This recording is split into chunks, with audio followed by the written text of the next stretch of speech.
जेव्हा प्रेग्नन्सीमध्ये हार्टबीट येऊन थांबलेले असतात, जसं मी म्हणालो की त्या केसेसमध्ये ब्लडमध्ये कोआग्युलेशन फॅक्टर एबनॉर्मलिटीजचे चान्सेस जास्त असतात.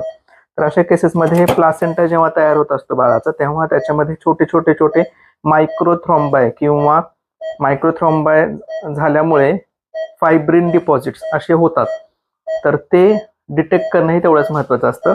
त्यामुळे हे जे प्रोडक्ट ऑफ कन्सेप्शन असतात, हे जनरली आपण 2 सेट्समध्ये पाठवतो. एक आहे जेनेटिक टेस्टिंगसाठी, ज्याच्यामध्ये आपण आयदर कॅरिओटायपिंग किंवा क्रोमोझोमल मायक्रो अरेजला पाठवू शकतो आपण. आणि दुसरं आहे हिस्टोपॅथॉलॉजिकल एक्झामिनेशन, ज्याच्यामध्ये या टिश्यूजचे ब्लॉक्स बनवले जातात आणि स्लाइस बाय स्लाइस त्याच्यातली एबनॉर्मलिटी चेक केल्या जातात. तर हे दोन्ही टेस्ट फार महत्त्वाचे असतात, ज्यांच्यामध्ये स्पेसिफिकली रिकरंट प्रेग्नन्सी लॉसेस आहेत, तर ते डिटेक्ट करण्यासाठी.